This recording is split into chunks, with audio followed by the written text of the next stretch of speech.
Good morning everyone. Once again I welcome you all.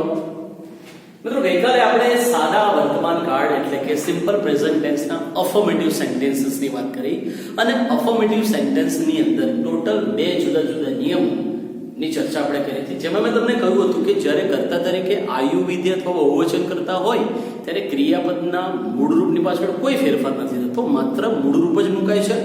પરંતુ જ્યારે કર્તા તરીકે હી, શી, ઈટ અથવા એકવચનનો ઉપયોગ કરીએ ત્યારે ક્રિયાપદના મૂળ રૂપની પાછળ એસ અથવા ઈએસ પ્રત્યય મૂકવું જ જોઈએ. હવે મિત્રો આજના આ વિડિયો લેક્ચરની અંદર આપણે સેમ સિમ્પલ પ્રેઝન્ટ ટેન્સની જ વાત કરવાની છે, પરંતુ એમાં મુખ્યત્વે બે પ્રકારના વાક્યોની વાત કરવાની છે. એક તો છે ઇન્ટ્રોગેટિવ સેન્ટેન્સ એટલે કે પ્રશ્નાર્થ વાક્ય અને બીજું છે નેગેટિવ સેન્ટેન્સ એટલે કે નકાર વાક્ય. હવે મિત્રો એમાં પણ એક નિયમ છે, એ નિયમને આધારે આપણે સેન્ટેન્સીસ જોઈશું, પણ નિયમ તમારે યાદ રાખવો પડશે. આવો જોઈએ કયો નિયમ છે. તો મિત્રો તમારે યાદ રાખવાનું છે કે જ્યારે સાદા વર્તમાન કાળમાં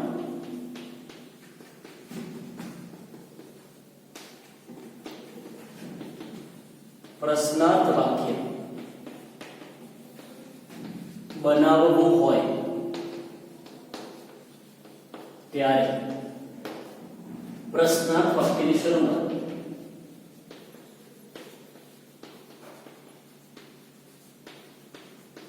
ફરજિયાત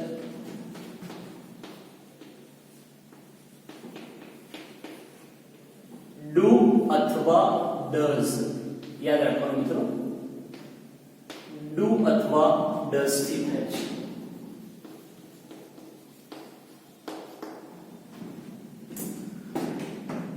અહીં ફરજિયાતપણે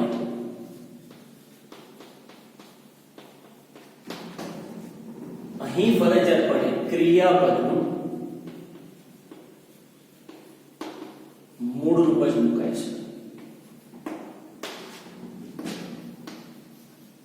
અહીં ફરજિયાતપણે મૂળ રૂપ જ મુકાય છે એટલે મિત્રો એટલે ક્રિયાપદની પાછળ જે એસ અથવા ઈએસ નો જે ફેરફાર કર્યો હોય એ અહીંયા નીકળી જાય અને માત્ર ક્રિયાપદનું મૂળ રૂપ જ મુકાય.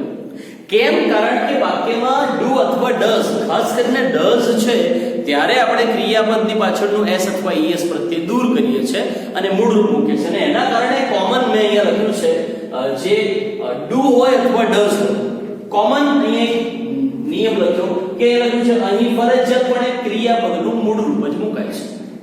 એ ચાહે કર્તા તરીકે આયુ, વિધેય, બહુવચન કરતા હોય અથવા હી, શી અથવા એકવચન કરતા હોય, પણ તમારે યાદ રાખવાનું છે કે વાક્યની અંદર ક્રિયાપદનું મૂળ રૂપ જ મુકાય છે.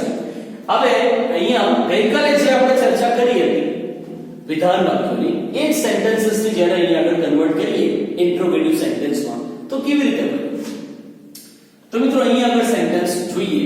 હવે સેન્ટેન્સ જોતા પહેલા દરેકે દરેક વાક્યોના ફોર્મેશન હોય છે. ગઈકાલે જે વિડિયો લેક્ચર જોયો અને એમાં સાદા વર્તમાન કાળના વાક્યો જોયા, એ બધા જ વાક્યો જોઈને તમને ખ્યાલ તો આવી ગયો હશે કે વાક્યની શરૂઆત કર્તાથી થાય, ત્યારબાદ ક્રિયાપદનું મૂળ રૂપ મુકાય અને અંતે કર્મ મૂકીને વાક્યની રચના કરી શકાય. હવે જ્યારે ઇન્ટ્રોગેટિવ સેન્ટેન્સની વાત કરીએ છીએ ત્યારે આપણે એનું સૂત્ર થોડું બદલવું પડે છે અને એ કેવી રીતે લખી શકાય છે એ જોઈએ. તો અહીંયા મિત્રો આ પ્રમાણે એનું સૂત્ર બની શકે. તમારે વાક્યની શરૂઆત ડુ અથવા ડઝ થી કરવાની છે, ત્યારબાદ ફરજિયાત કર્તા મુકાય છે, એના પછી ક્રિયાપદનું ફરજિયાતપણે મૂળ રૂપ જ મૂકવાનું છે. ક્રિયાપદના મૂળ રૂપ મૂક્યા પછી તમારે જે તે પણ વાક્યમાં વપરાયેલું કર્મ મૂકવાનું અને વાક્યના અંતે ક્વેશ્ચન માર્ક કરવું જ પડે. સો આ પ્રમાણે તમારું ફોર્મેશન બને છે. સો આ ફોર્મેશનને તમારે યાદ રાખવાનું છે મિત્રો, અને ક્યારે ભૂલતા નહીં. હવે ગઈકાલે જે સેન્ટેન્સીસ જોયા એની ચર્ચા અહીંયા ફરીથી કરીએ. તો પહેલું વાક્ય એવું કહી હતું કે I write a poem once in a week. તો એને જ્યારે કન્વર્ટ કરી ત્યારે આ રીતે વાક્ય બને do I write a poem once in a week.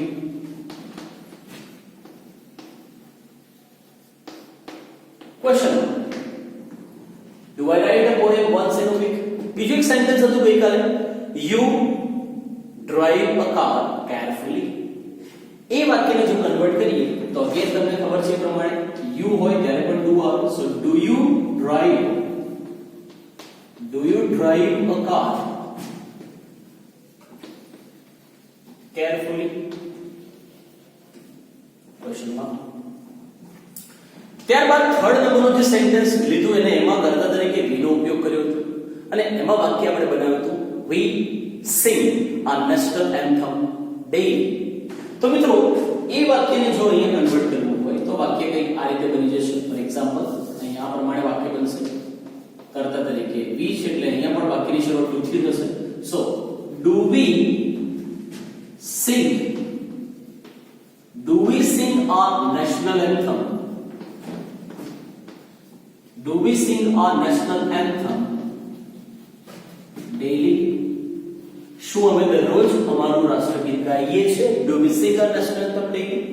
ત્યારબાદ મિત્રો ફોર્થ નંબરનું જે સેન્ટેન્સ હતું એમાં કર્તા તરીકે આપણે they નો ઉપયોગ કર્યો હતો અને તેમાં વાક્ય આપણું they વાળું જે વાક્ય હતું એ કયું હતું?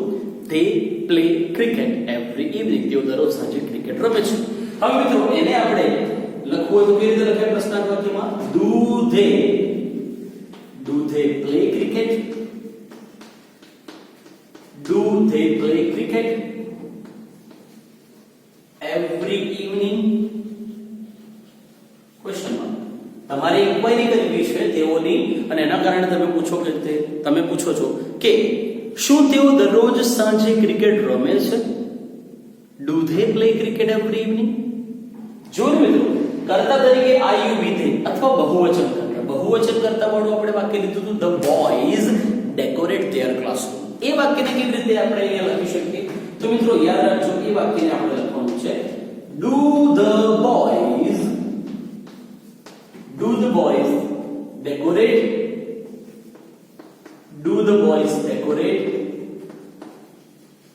There classroom. ક્વેશ્ચન માં શું છોકરાઓ તેમનો ક્લાસરૂમ શણગારે છે? Do the boys decorate their classroom?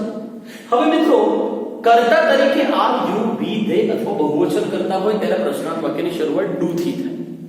પરંતુ જ્યારે કર્તા તરીકે he she it અથવા એકવચન કરતા હોય ત્યારે પ્રશ્નાર્થ વાક્યની શરૂઆત does થી થાય છે. એ તમારે ભૂલવાનું નથી. હવે તો અહીંયા આગળ આપણે જોઈશું તો 6th નંબરનું સેન્ટેન્સ આપણે અહીંયા આગળ લખીએ છીએ.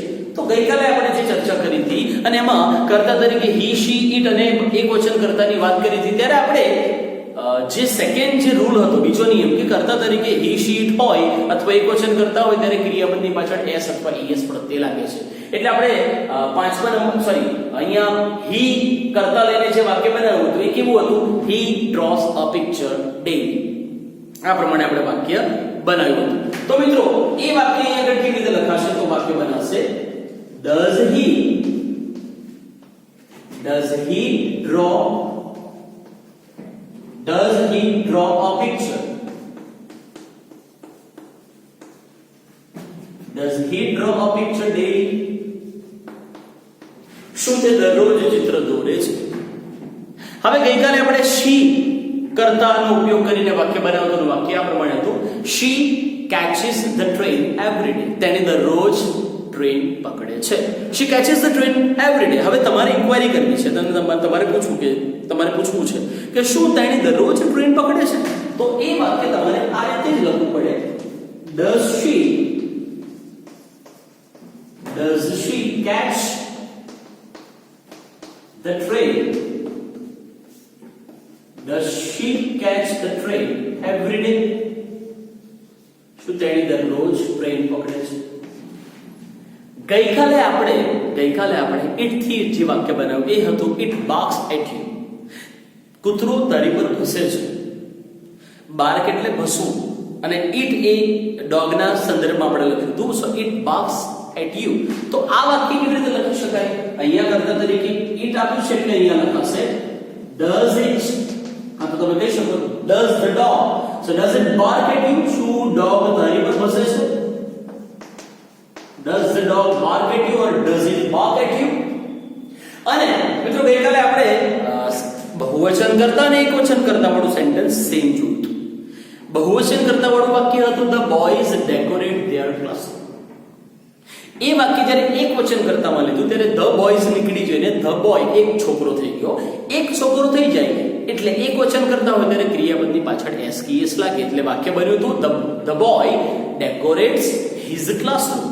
હવે એ વાક્ય આપણે ઇન્ટ્રોગેટિવ સેન્ટેન્સમાં કન્વર્ટ કરવાનું છે તો શું બનશે કે શું છોકરો તેનો ક્લાસરૂમ શણગારે છે? ડઝ ધ બોય 9th નંબરનું સેન્ટેન્સ બનશે. Does the boy decorate his classroom? His classroom? Question mark. Interrogative sentence છે મિત્રો question mark ખૂબ જ અગત્યનું છે. તમે જોયું કે ઇન્ટ્રોગેટિવ સેન્ટેન્સમાં શું યાદ રાખવાનું? પહેલું સાદા વર્તમાન કાળમાં પ્રશ્નાર્થ વાક્ય બનાવવું હોય ત્યારે પ્રશ્નાર્થ વાક્યની શરૂઆત ફરજિયાત ડુ અથવા ડઝ થી થાય છે. અહીં ફરજિયાતપણે ક્રિયાપદનું મૂળ રૂપ જ મુકાય છે. એસ નીકળી જાય છે. કર્તા તરીકે આયુ વિદ્યાર્થી બહુવચન કરતા હોય ત્યારે ફરજિયાત વાક્યની શરૂઆત ડુ થી થાય. કર્તા તરીકે હી શી અથવા એકવચન કરતા હોય ત્યારે ફરજિયાત વાક્યની શરૂઆત ડઝ થી થાય છે. તો આ થઈ ગયા સાદા વર્તમાન કાળના interrogative sentence. Now we'll discuss about negative sentence. મિત્રો નેગેટિવ સેન્ટેન્સમાં એક રૂલ છે, ખૂબ જ સરળ છે.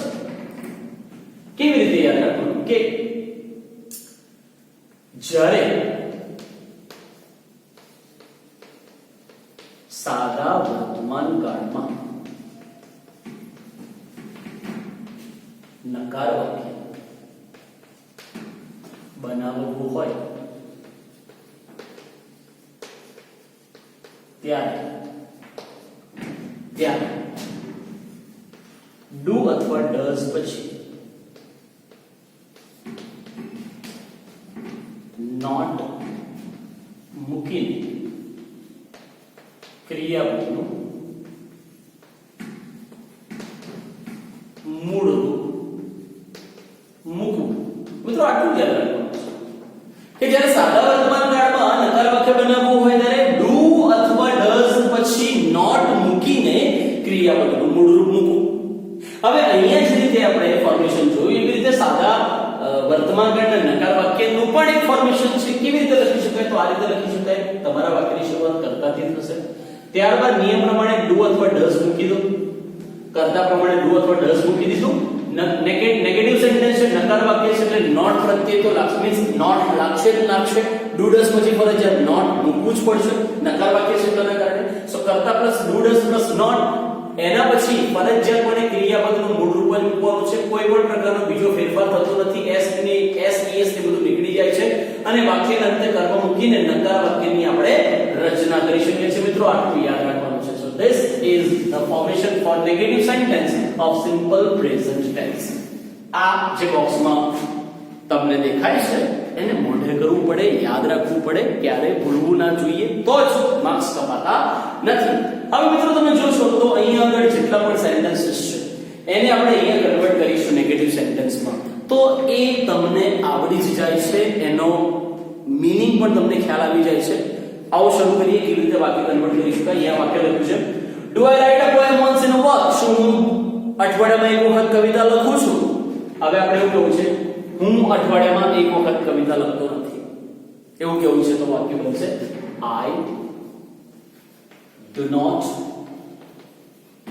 I do not write a poem once in a week. Full stop. Second sentence. Do you drive a car carefully? શું તમે કાળજીપૂર્વક કાર ચલાવો છો? આપણે એવું કહું છે તમે કાળજીપૂર્વક કાર ચલાવતા નથી. You do not drive a car carefully. Full stop. Number 3. Do we sing our national anthem daily? શું અમે દરરોજ અમારું રાષ્ટ્રગીત ગાઈએ છીએ?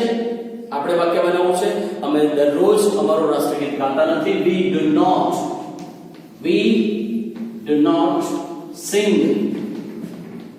do not sing our national anthem. We do not sing our national anthem daily. Full stop. ત્યારબાદ number 4 છે do they play cricket every નહીં, શું તેઓ દરરોજ સાંજે ક્રિકેટ રમે છે? આપણે બનાવવાનું છે તેઓ દરરોજ સાંજે ક્રિકેટ રમતા નથી. તો વાક્ય અહીંયા બનશે they do not play cricket. They do not play cricket every evening. તેઓ દરરોજ સાંજે ક્રિકેટ રમતા નથી. every evening. ત્યારબાદ લખ્યું છે do the boys decorate their classroom? શું છોકરાઓ તેમનું ક્લાસરૂમ શણગારે છે? આપણે કેવું છે છોકરાઓ તેમનો ક્લાસરૂમ શણગારતા નથી. the boys બહુવચન કરતા છે એટલે યાદ રાખવાનું છે ફરજિયાત do આવશે. so the boys do not decorate their classroom. Full stop. Number 6, does he draw a picture daily? શું તે દરરોજ ચિત્ર દોરે છે? આપણે કેવું છે તે દરરોજ ચિત્ર દોરતો નથી. અહીંયા આગળ વાક્ય બદલાઈ જશે 6 નંબરનું, કારણ કે એમાં he કર્તા તરીકે વાપર્યો છે અને એના કારણે અહીંયા આગળ કર્તા તરીકે he મૂકીશું અને એના પછી આપણે does મૂકવું પડશે. so he does not draw a picture. He does not draw a picture daily.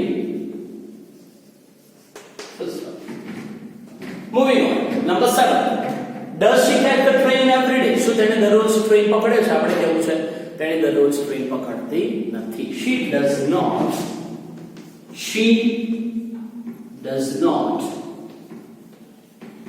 catch the train. She does not catch the train every day. Full stop. Moving on. Number 8.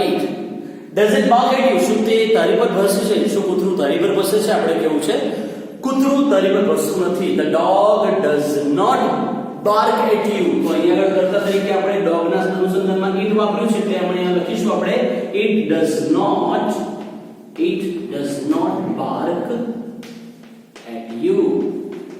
Full stop. And the last sentence is singular pronoun. અહીંયા હતું the boys એટલે do વપરાયું. અહીંયા the boys એક જ વચન કરતા છે. એક વચન કરતા હોય ત્યારે does વપરાયું છે. અહીંયા પણ કરતા તરીકે the boy મૂકીશું એટલે કે એક વચન કરતા લઈશું ત્યારે ફરજિયાત અહીંયા આગળ does not થઈ જશે નકાર વાક્યમાં. તમે જોશો મિત્રો અહીંયા આગળ લખ્યું છે the boys do not. બહુવચન કરતા હોય ત્યારે do not. એક વચન કરતા હોય ત્યારે નકાર વાક્યમાં does not. યાદ રાખવાનું છે. So the boys does not decorate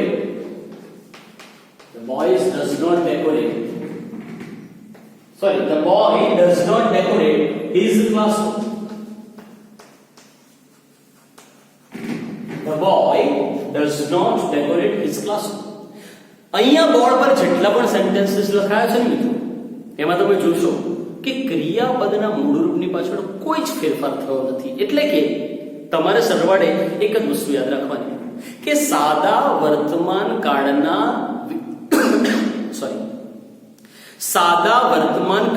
વિધાન વાક્યમાં કર્તા તરીકે he she it અથવા એકવચન કરતા હોય તો જ ક્રિયાપદની પાછળ s અથવા es લાગે.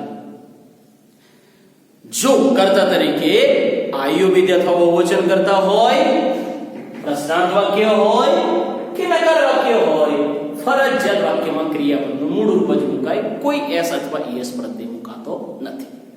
તો મિત્રો અહીંયા આગળ સિમ્પલ પ્રેઝન્ટ ટેન્સ ના ઇન્ટ્રોગેટિવ સેન્ટેન્સીસ અને નેગેટિવ સેન્ટેન્સીસ ની ડિસ્કશન જે આપણે કર્યું એ અહીંયા આગળ પૂરું થયું. હવે તમે તમારી નોટબુકમાં લખી લેજો. તમને કોઈ ક્વેરી ક્વેશ્ચન હોય then તમે મને કોલ કરી શકો, મેસેજ કરી શકો 9033624755 ઉપર. તમે અન્ય શાળાના વિદ્યાર્થીઓ છો, અગેન પ્રેક્ટિસ કરતા જાઓ. તમને ક્વેશ્ચન છે, ક્વેરી છે, તમારા અંગ્રેજી વિષયના શિક્ષકનો તમે સંપર્ક સાધી લો. મિત્રો નેક્સ્ટ ટાઈમ ફરી મળવાનું છે ત્યારે બીજા એક ટેસ્ટની વાત કરીશું. ત્યાં સુધી good bye friends. Thank you very much for being here.